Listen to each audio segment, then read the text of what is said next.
Hello, ഇന്നത്തെ recipe Malabar special dum ബിരിയാണിയാണ്, beef ബിരിയാണിയാണ്. അപ്പോൾ പെരുന്നാളിനൊക്കെ എല്ലാവർക്കും ട്രൈ ചെയ്ത് നോക്കാൻ പറ്റിയ നല്ലൊരു റെസിപ്പിയാണ്. ഇപ്പോൾ ബാച്ചിലേഴ്സിനൊക്കെ ഈസി ആയിട്ട് ഉണ്ടാക്കാൻ പറ്റുന്ന ഒരു റെസിപ്പിയാണ്. അപ്പം എല്ലാവരും ഉണ്ടാക്കി നോക്കിയിട്ട് ഫീഡ്ബാക്ക് അറിയിക്കണം.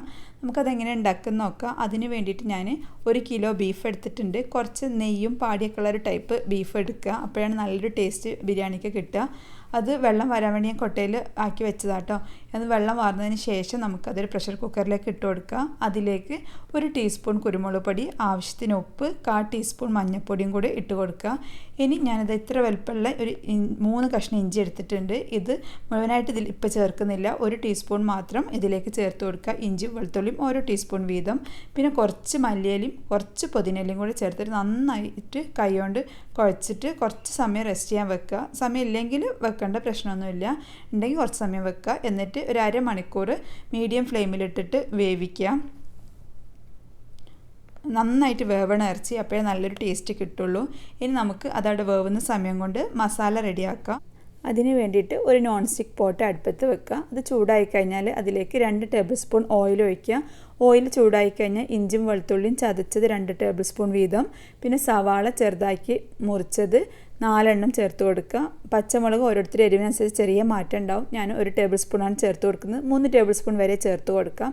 പിന്നെ ആവശ്യത്തിന് ഉപ്പും കൂടി ഇട്ടിട്ട് നന്നായിട്ട് വഴറ്റിയെടുക്കുക. ഇത് ഇങ്ങനെ വഴറ്റിയെടുക്കാൻ സമയമില്ലാത്തവർക്ക് ഇത് പ്രഷർ കുക്കറിൽ ഓയിൽ ഒഴിച്ചിട്ട് ഈ സവാളയും ഇഞ്ചും വെളുത്തുള്ളിയും പച്ചമുളകും തക്കാളിയും കൂടി ഇട്ടിട്ട് ഒരു 2 വിസിൽ മീഡിയം ഫ്ലെയിമിൽ അടുപ്പിച്ചെടുത്താൽ മതി. അങ്ങനെയും ചെയ്തെടുക്കുക പെട്ടെന്ന് ചെയ്യണമെങ്കിൽ, അല്ലെങ്കിൽ ഇങ്ങനെ തന്നെ ചെയ്യുക. ഇപ്പോൾ ഇതാ സവാള നന്നായി വഴന്ന് വന്നിട്ടുണ്ട്. ഞാനിതിലേക്ക് 3 തക്കാളി ചെറുതായി മുറിച്ചതും കൂടെ ചേർത്ത് കൊടുക്കുന്നുണ്ട്. ഇത് വഴന്ന് വരുന്ന സമയം കൊണ്ട് നമുക്ക് ഗരം മസാല ഒന്ന് ഡ്രൈ റോസ്റ്റ് ചെയ്ത് പൊടിച്ചെടുക്കാം. അപ്പോൾ ഇതെല്ലാം നല്ല വഴന്ന് വന്നിട്ടുണ്ട്. ഞാനിനി ഇതിലേക്ക് ഗരം മസാലയും കുരുമുളക് പൊടിയും കൂടി ചേർത്ത് കൊടുക്കുകയാണ്. പിന്നെ 1/4 ടീസ്പൂൺ മഞ്ഞൾപ്പൊടിയും കൂടി ചേർത്തിട്ട് നന്നായിട്ടൊന്ന് വഴറ്റിയെടുക്കാം. ചെറിയ തീയിൽ വെച്ചിട്ടാണ് കേട്ടോ അതൊക്കെ ചെയ്യേണ്ടത്. ഇനി 2 ടേബിൾ സ്പൂൺ തൈര്, 1 ടീസ്പൂൺ നാരങ്ങ നീരും കൂടെ ഒഴിച്ചിട്ട് ഒന്ന് മിക്സ് ചെയ്യാം. ഇനി ഇതിലേക്ക് ഒരു കൈപ്പിടി മല്ലിയിലയും കുറച്ച് പുതിനയിലയും കൂടെ ചേർത്ത് കൊടുക്കുക. നമ്മൾ നേരത്തെ വേവിക്കാൻ വെച്ച ബീഫ് ഇപ്പോൾ നന്നായി വെന്ത് വന്നിട്ടുണ്ട്. അത് ഈ ഉള്ളിയിലേക്ക് ചേർത്ത് കൊടുക്കുക. ഇപ്പോൾ ഞാൻ വേവിച്ചപ്പോൾ തീരെ വെള്ളം വന്നിട്ടില്ല, ചിലപ്പോൾ വെള്ളം ഉണ്ടാവും. അങ്ങനെ ഉണ്ടെങ്കിൽ ഒന്ന് വറ്റിച്ചതിന് ശേഷം ഇതിലേക്ക് ചേർത്ത് കൊടുക്കുക. അല്ലാതെ ഊറ്റി അതൊന്ന് ഇട്ട് കൊടുക്കരുത് കേട്ടോ. അങ്ങനെ ചെയ്ത് കഴിഞ്ഞാൽ ഒരു ടേസ്റ്റും കിട്ടില്ല. ബീഫ് വേവിക്കുമ്പോൾ നമ്മൾ വെള്ളമൊന്നും ചേർത്തിട്ടില്ല, അല്ലാതെ തന്നെ അതിന് ഇറങ്ങി വന്ന വെള്ളമാണ്. ഇനി ഇതൊന്ന് അടച്ച് വെച്ചിട്ട് കുറച്ച് സമയം വേവിക്കുക, ഒന്ന് മിക്സായി വരാൻ വേണ്ടി. അപ്പോൾ കണ്ടില്ലേ, നല്ലൊരു ഗ്രേവി പോലെ ഉണ്ടാവും. അപ്പോൾ നമ്മളെ മസാല റെഡി ആയിട്ടുണ്ട്. ഇനി അതൊരു സൈഡിലേക്ക് മാറ്റി വെക്കുക.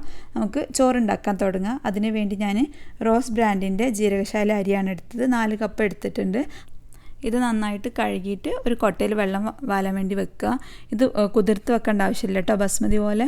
ഇനി ഒരു പാത്രം എടുത്തിട്ട് അതിലേക്ക് 2 ടേബിൾ സ്പൂൺ വീതം ഓയിലും നെയ്യും ഒഴിച്ച് കൊടുക്കുക. അത് ചൂടായി കഴിഞ്ഞാൽ പട്ട, ഗ്രാമ്പു, ഏലക്കായ 2 വീതം ഇട്ടിട്ട് ഒന്ന് പൊട്ടിച്ചെടുക്കുക. അത് പൊട്ടിക്കഴിഞ്ഞാൽ ഒരു സവാള ഇട്ട് വഴറ്റിയെടുക്കുക. വഴന്ന് വരുമ്പോൾ നമ്മൾ നേരത്തെ കഴുകി മാറ്റി വെച്ച അരി ഇട്ട് കൊടുക്കുക. അത് നന്നായിട്ട് ഡ്രൈ റോസ്റ്റ് ചെയ്യുക. അപ്പോൾ നല്ലൊരു മണവും അങ്ങനെ പൊട്ടുന്നൊരു സൗണ്ടും കേട്ടാൽ തിളച്ച വെള്ളം ഒഴിച്ചു കൊടുക്കുക. 4 കപ്പിന് 6 കപ്പ് വെള്ളമാണ് ഒഴിച്ചു കൊടുത്തത്. ആവശ്യത്തിന് ഉപ്പും കൂടി ഇട്ടിട്ട് ഒന്ന് ഇളക്കിയിട്ട് തീ കുറച്ച് വെച്ചിട്ട് വേവിക്കുക. തീ കൂടി പോവരുത്, തീ കുറച്ച് വെക്കണം. എന്നിട്ട് ഇടയ്ക്കൊന്ന് ഇളക്കി കൊടുത്താൽ മതി, കുത്തി ഇളക്കരുത്. ചോറ് ഒരു 10-15 മിനിറ്റിൻ്റെ ഉള്ളിൽ വെന്ത് കിട്ടും. ആ സമയം കൊണ്ട് നമുക്ക് വേറൊരു പാനിൽ ഓയിൽ ഒഴിച്ച് കൊടുത്തിട്ട് ഒരു സവാള ചെറുതാക്കി നേരിയതാക്കി മുറിക്കണം കേട്ടോ. അതിട്ട് കൊടുക്കുക. എന്നിട്ട് നന്നായിട്ട് ഗോൾഡൻ ബ്രൗൺ കളറാകുന്നവരെ വറുത്തിട്ട് അത് കോരിയെടുക്കുക. പിന്നെ അണ്ടിപ്പരിപ്പ്, മുന്തിരിയും ഇതുപോലെ തന്നെ വറുത്ത് കോരിയെടുക്കുക. ഓരോന്നും വേറെ വേറെ ആക്കിയിട്ട് വറുത്ത് കോരണം, അല്ലെങ്കിൽ പെട്ടെന്ന് കരിഞ്ഞു പോകും മുന്തിരി.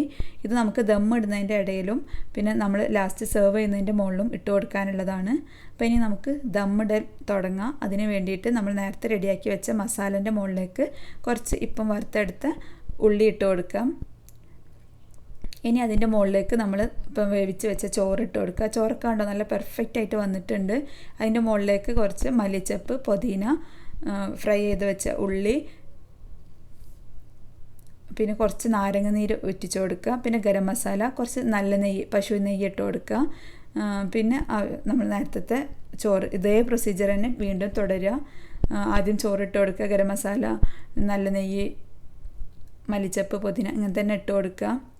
നല്ല നെയ്യ് നല്ലൊരു ഫ്ലേവറാട്ടോ കിട്ടും. നല്ല നെയ്യ് ഇടാൻ എന്തായാലും വിട്ടുപോകരുത്. ഇതെല്ലാം ഇതുപോലെ തന്നെ ചെയ്യുക എല്ലാവരും. അപ്പോൾ നല്ലൊരു ബിരിയാണി ഉണ്ടാക്കിയെടുക്കാൻ പറ്റും. ഇനി നമുക്ക് ഇത് കുറഞ്ഞ തീയിൽ വെച്ചിട്ട് നന്നായിട്ട് ആവി കയറ്റിയെടുക്കുകയാണ് വേണ്ടത്. അപ്പം കരിഞ്ഞു പോകും തീ കൂടുതലുണ്ട് തോന്നുകയാണെങ്കിൽ അടിയിൽ പഴയ എന്തെങ്കിലും പാൻ വെച്ചിട്ട് അതിൻ്റെ മുകളിലേക്ക് ഈ പാത്രം വെച്ച് കൊടുക്കുക. വേണമെങ്കിൽ ഒരു അലുമിനിയം ഫോയിൽ വെച്ചിട്ടും നമുക്ക് കവർ ചെയ്യാം. അപ്പോൾ അതൊന്നും ചെയ്തിട്ടില്ല. ഞാനൊരു 10 മിനിറ്റിന് ശേഷം ഇപ്പോൾ അത് നല്ല മണം വന്നിട്ടുണ്ട് തുറന്നപ്പം. ഇനി ഇത് ചോറ് വേറൊരു പാത്രത്തിലേക്ക് മാറ്റുകയാണ്. നമ്മൾ നേരത്തെ ചോറ് വേവിച്ച അതേ പാത്രത്തിലേക്ക് തന്നെയാണ് ഞാൻ തട്ടി കൊടുക്കുന്നത്. അപ്പോൾ കണ്ടോ, ഓരോ ചോറ് ഫുള്ളായിട്ട് സെപ്പറേറ്റ് ചെയ്തു. ദമ്മ് ബിരിയാണി നമ്മൾ ഇങ്ങനെയാണ് രണ്ടായിട്ടാണ് സെർവ് ചെയ്യുക. വേണമെങ്കിൽ മിക്സ് ചെയ്തിട്ടും ചെയ്യാം, എങ്ങനെയാണ് നിങ്ങൾ ഇഷ്ടം പോലെ ചെയ്തോളൂ. ഞാനിപ്പോൾ അതെന്തായാലും രണ്ടാക്കിയിട്ടാണ് എടുക്കുന്നത് ആദ്യം, എന്നിട്ട് വേണമെങ്കിൽ മിക്സ് ചെയ്തിട്ട് വിളമ്പും. ഇപ്പോൾ അതാ കണ്ടോ, മസാല അടിയിലിട്ട് കൊടുക്കുന്നുണ്ട്. ഇനി മുകളിലേക്ക് ചോറിട്ട് കൊടുക്കുക, എന്നിട്ട് സെർവ് ചെയ്യും. അതിൻ്റെ മുകളിലേക്ക് നമ്മൾ നേരത്തെ വറുത്ത് വെച്ച ഉള്ളിയിൽ നിന്ന് കുറച്ച് ഇട്ട് കൊടുക്കുന്നുണ്ട്. ചോറൊക്കെ നന്നായിട്ട് മിക്സ് ചെയ്ത് കൊടുക്കുക കേട്ടോ. എന്നാലേ ഗരം മസാലയും നമ്മൾ ചെറുനാരങ്ങ നീരൊക്കെ ദമ്മിടുമ്പോൾ ഒഴിച്ചത് എല്ലാ സ്ഥലത്തേക്കും എത്തുള്ളൂ. പിന്നെ ഇത് ഉണ്ടാക്കുമ്പോൾ ശ്രദ്ധിക്കാനുള്ളത് വലിയ പീസ് ബീഫ് എടുക്കുക, പിന്നെ ഉള്ളിയും തക്കാളിയൊക്കെ നന്നായിട്ട് വഴറ്റിയെടുക്കുക. അപ്പോഴേ നല്ലൊരു ടേസ്റ്റ് കിട്ടുള്ളൂ. അപ്പോൾ എല്ലാവരും ട്രൈ ചെയ്ത് നോക്കിയിട്ട് ഫീഡ്ബാക്ക് അറിയിക്കുക.